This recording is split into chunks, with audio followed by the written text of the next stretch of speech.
ഉണ്ടാക്കാൻ പോകുന്നത് റേഷനരി കൊണ്ടുള്ള നല്ല സോഫ്റ്റ് ആയിട്ടുള്ള പുട്ടാണ്. ഇപ്പോൾ ലോക്ക്ഡൌൺ ആണ്, സാധനങ്ങളൊക്കെ കിട്ടാൻ ബുദ്ധിമുട്ടാണ്. റേഷനരി എല്ലാവർക്കും ധാരാളം കിട്ടുന്നുണ്ട്. അപ്പോൾ ഈ റേഷനരി കൊണ്ട് നല്ല അടിപൊളി പുട്ടുണ്ടാക്കാം, എളുപ്പമാണ്. അപ്പൊ നമുക്ക് റെസിപ്പി കാണാം. വീഡിയോ തുടങ്ങുന്നതിന് മുമ്പ് ഒരു കാര്യം പറഞ്ഞോട്ടെ, ഇപ്പോഴും വളരെ കുറച്ചു പേർക്ക് മാത്രമേ ചാനൽ നോട്ടിഫിക്കേഷൻസ് കിട്ടുന്നുള്ളൂ. അതുകൊണ്ട് നോട്ടിഫിക്കേഷൻസ് കിട്ടാത്തവർ ഇടയ്ക്കൊന്ന് യൂട്യൂബിൽ ചിക്കു സ്റ്റൈൻ ഒന്ന് സെർച്ച് ചെയ്ത് നോക്കണേ. എന്നിട്ട് ചാനൽ ക്ലിക്ക് ചെയ്യുകയാണെന്നുണ്ടെങ്കിൽ നമ്മുടെ ചാനൽ കയറാൻ സാധിക്കും. അവിടെ വീഡിയോസ് ക്ലിക്ക് ചെയ്താൽ ലേറ്റസ്റ്റ് ആയിട്ടിട്ടുള്ള എല്ലാ വീഡിയോസും കാണാൻ സാധിക്കും. ഒന്നും മിസ് ചെയ്യില്ല എന്ന് ഞാൻ വിശ്വസിക്കുന്നു. പിന്നെ സബ്സ്ക്രൈബ് ചെയ്യാത്തവർ ഒന്ന് സബ്സ്ക്രൈബ് ചെയ്തേക്കണേ. അപ്പൊ നമുക്ക് റെസിപ്പിയിലേക്ക് പോവാം. അപ്പൊ നമുക്ക് റേഷനരി കൊണ്ട് എളുപ്പത്തിൽ പുട്ടുണ്ടാക്കാം. അപ്പൊ അതിന് വേണ്ടിയിട്ട് 2 കപ്പ് മട്ട അരിയാണ് കേട്ടോ എടുത്തിട്ടുള്ളത്. ഇത് നന്നായിട്ട് കൈകൊണ്ട് ഉരച്ച് കഴുകിയെടുക്കണം. ചില റേഷനരിക്ക് വല്ലാത്തൊരു സ്മെല്ല് ഉണ്ടാവും. അപ്പൊ അത് കഴുകിയതിന് ശേഷം ഒരു 10 മിനിറ്റ് ചൂടുവെള്ളത്തിൽ ഒന്ന് സോക്ക് ചെയ്ത് വെച്ചിട്ട് പിന്നെ ഒരു 2 പ്രാവശ്യം കൂടെ നന്നായിട്ട് ഉരച്ച് കഴുകിയെടുക്കുമ്പോഴത്തേക്കും അതിന്റെ ആ സ്മെല്ലൊക്കെ പോയിട്ടുണ്ടാവേ. അല്ലാന്നുണ്ടെങ്കിൽ നമ്മൾ പുട്ടുണ്ടാക്കുമ്പോൾ ആ നല്ലൊരു പുട്ടിന്റെ മണത്തിന് പകരം ഈ റേഷനരിയുടെ ആ ഒരു സ്മെല്ലാണ് വരിക. ഇതിപ്പോ നല്ല വൃത്തിയായിട്ട് കഴുകി നിറച്ചും വെള്ളം ഒഴിച്ച് വെച്ചിട്ടുണ്ട്. നമുക്കത് ഓവർനൈറ്റ് സോക്ക് ചെയ്ത് വെക്കാം.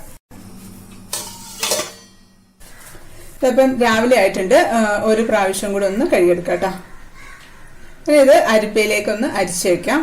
കുറച്ച് സമയം മതി കേട്ടോ, ഒരു 5-10 മിനിറ്റ് വെച്ചിരുന്നാൽ മതി. നടുഭാഗം ഒന്ന് കുഴിച്ചു കൊടുക്കാം, വെള്ളം കെട്ടിക്കിടക്കാൻ. പിന്നെ പാത്രത്തില് വെള്ളം ഉണ്ടെങ്കിൽ അതങ്ങ് മാറ്റാട്ടോ, അല്ലെങ്കിൽ ചിലപ്പോൾ അരി വെള്ളത്തിൽ അങ്ങ് മുട്ടിയിരിക്കും. ഇപ്പം അത്യാവശ്യം ഒന്ന് വെള്ളമൊക്കെ പോയി, ഒരുപാട് വെള്ളമൊന്നും പോയിട്ടില്ല കേട്ടോ. കാരണം നനവൊക്കെ അങ്ങനെ തന്നെ ഉണ്ട്, അതൊന്നും വലിയ കുഴപ്പമൊന്നുമില്ല.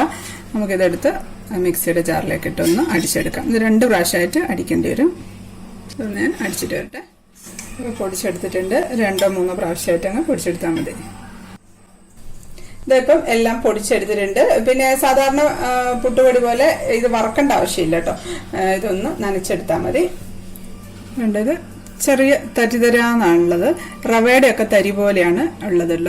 ഒരുപാടങ്ങ് പൊടിച്ചങ്ങ് കളയേണ്ട ആവശ്യമൊന്നുമില്ല. ആദ്യം ഒരു പ്രാവശ്യം അടിച്ചേച്ച് ഒന്നെല്ലാം കൂടെ തട്ടിയിട്ടതിന് ശേഷം പിന്നെ ഒന്നും കൂടെ അങ്ങ് അടിക്കുക, അത്രയും മതി. പിന്നെ ഇതിലേക്ക് ആവശ്യത്തിന് ഉപ്പിട്ടിട്ട് ഒന്ന് മിക്സ് ചെയ്യാം. നമുക്കിത് നനച്ചെടുക്കാം. ഒരുപാട് വെള്ളം ഒന്നും വേണ്ട, വളരെ കുറച്ച് വെള്ളം മാത്രം ഒഴിച്ചൊന്ന് കുഴച്ചാൽ മതി. ജസ്റ്റ് ഒന്ന് മിക്സ് ആക്കിയാൽ മതി. സാധാരണ പൊടി കുഴക്കുന്ന അതുപോലെ ഒന്നും വെള്ളം ആവശ്യമില്ല. നമ്മളിത് മിക്സിയിൽ അടിക്കുന്ന സമയത്ത് ഒരുപാട് വെള്ളമൊന്നും ഒരുപാട് കളഞ്ഞിട്ടൊന്നുമില്ല. വെള്ളത്തോട് ചെറിയ കുറച്ച് വെള്ളമൊക്കെ ഉണ്ടായിരുന്നു. അപ്പം അതുകൊണ്ട് ഒരുപാട് അങ്ങ് നനയ്ക്കേണ്ട ആവശ്യമില്ല. കുറച്ചൊന്നും നനച്ചു കൊടുത്താൽ മതി. ഉണ്ട്, ഇത്രയേ ഉള്ളൂ. ഉരുട്ടണം, അതാണല്ലോ നമ്മുടെ പുട്ടിന്റെ പാകം. നമ്മളിത് കുഴച്ച് നോക്കുന്ന സമയത്ത് കുറച്ചൊന്ന് ഡ്രൈ ആയിട്ടുള്ള പോലെ തോന്നുന്നുണ്ട്, കുറച്ച് വെള്ളം ഒഴിച്ചിട്ട് ഒന്നൊന്ന് കുഴച്ചാൽ മതി കേട്ടോ.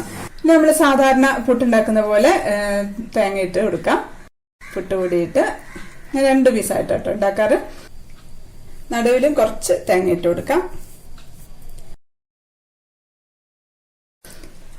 ഏറ്റവും മേലെയും കുറച്ച് തേങ്ങ ഇട്ട് കൊടുക്കാം. ഇതിപ്പം വെള്ളം തിളച്ചിട്ടുണ്ട്, നമുക്ക് സ്റ്റീം ചെയ്തെടുക്കാം. ആവി വന്നതിന് ശേഷം 2-3 മിനിറ്റ് വെച്ചാൽ മതി. ഇപ്പൊ നമ്മുടെ മട്ട അരി കൊണ്ടുള്ള പുട്ട് റെഡി ആയിട്ടുണ്ട്. നല്ല ഒരു സ്മെല്ലാട്ടോ പുട്ടിനുണ്ടാവുക ഈ മട്ട അരി കൊണ്ട് പുട്ടുണ്ടാക്കിയാല്. ഇനി ഇത് ഈ ചിരട്ടപ്പുട്ടിന്റെ ഷേപ്പിൽ കിട്ടാനായിട്ട് ഈ ഒരു പാത്രത്തിലേക്ക് തേങ്ങ ഇട്ടിട്ട് പൊടിയിട്ട് കൊടുക്കാം. ഓരോ പ്രാവശ്യം എടുക്കുമ്പോൾ നനവ് കുറച്ച് കുറവാണെന്നുണ്ടെങ്കിൽ ചെറുതായിട്ടൊന്ന് വെള്ളം ഒന്ന് തളിച്ചു കൊടുത്ത് മിക്സ് ആക്കിയാൽ മതി. കാരണം പുറത്തിരിക്കുമ്പോൾ കുറച്ച് ഡ്രൈ ആയി പോകും. പിന്നെ നിങ്ങൾ ആവശ്യപ്പെട്ട ഒരു അടിപൊളി കേക്കിന്റെ റെസിപ്പി ഞാൻ ചെയ്തു വെച്ചിട്ടുണ്ട് കേട്ടോ. പക്ഷെ ഇപ്പൊ ലോക്ക്ഡൌൺ ആണ്, എല്ലാവർക്കും സാധനങ്ങളൊക്കെ കിട്ടുമോ എന്നുള്ളൊരു സംശയം കൊണ്ട് ഞാൻ ഇങ്ങനെ മടിച്ചു നിൽക്കുകയാണ്. ഇതൊന്ന് കുക്കറിന്റെ മുകളിലേക്ക് വെച്ചിട്ട് നമുക്കൊന്ന് സ്റ്റീം ചെയ്തെടുക്കാം.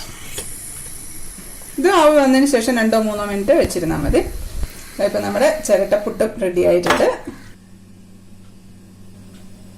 ഇതിപ്പോ മട്ട അരി അല്ലാതെ വെള്ള പുഴുങ്ങലരി ഇല്ലേ, അതുകൊണ്ടായാലും കുഴപ്പമില്ല. നല്ല ടേസ്റ്റാണ്, ഉണ്ടാക്കാനും എളുപ്പമാണ്. രാത്രി വെള്ളത്തിലിട്ട് വെച്ച് രാവിലെ എടുത്ത് നമ്മൾ പുട്ടിന്റെ പൊടിയൊക്കെ നനയ്ക്കുന്ന പോലെ തന്നെ അതൊന്ന് ജസ്റ്റ് ഒന്ന് മിക്സിയിലിട്ടൊന്ന് അടിക്കണം, അത്രയല്ലേ ഉള്ളൂ. അപ്പൊ ഇത് ഇത്രയും പുട്ട് കിട്ടിയിട്ടുണ്ട് കേട്ടോ. 2 കുറ്റിപ്പുട്ടും 3 ചിരട്ടപ്പുട്ടും കിട്ടിയിട്ടുണ്ട്. വേണ്ട നല്ല സോഫ്റ്റ് പുട്ടാട്ടോ അത്. ഇപ്പം രാവിലത്തെ ഈ ഒരു സോഫ്റ്റ്നെസ് വൈകുന്നേരം ആകുമ്പോഴത്തേക്കും ഉണ്ടാവില്ല കേട്ടോ. അപ്പൊ എന്താ ചെയ്യേണ്ടതെന്ന് വെച്ചിട്ടുണ്ടെങ്കിൽ ആ പുട്ടങ്ങ് പൊടിച്ചിട്ട് കുറച്ച് വെള്ളം ഒന്ന് തളിച്ച് അതൊന്ന് കുഴച്ച് ഒന്നുകൂടെ പുട്ടുകുറ്റിയിൽ വെച്ച് ഒന്ന് ആവി കയറ്റി കഴിഞ്ഞാൽ രാവിലെ തന്നെ കഴിഞ്ഞ് സോഫ്റ്റ് ആയിട്ടുള്ള പുട്ട് കിട്ടും. അപ്പൊ അത്രേ ഉള്ളൂ. റേഷനരി കൊണ്ട് നല്ല അടിപൊളി പുട്ടുണ്ടാക്കിയിട്ടുണ്ട്. ഈ പൊടി സൂക്ഷിച്ച് വെക്കാനാണെങ്കിൽ ഫ്രിഡ്ജിൽ വെക്കണം കേട്ടോ, നമ്മൾ വറുത്തിട്ടില്ലല്ലോ. പിറ്റേ ദിവസം എടുത്തിട്ട് നല്ല സോഫ്റ്റ് ആയിട്ടുള്ള പുട്ടുണ്ടാക്കിയെടുക്കാം. വീഡിയോ ഇഷ്ടപ്പെട്ട ലൈക്ക് ചെയ്യാനും കമന്റ് ചെയ്യാനും ഷെയർ ചെയ്യാനും ഒന്നും മറക്കല്ലേ.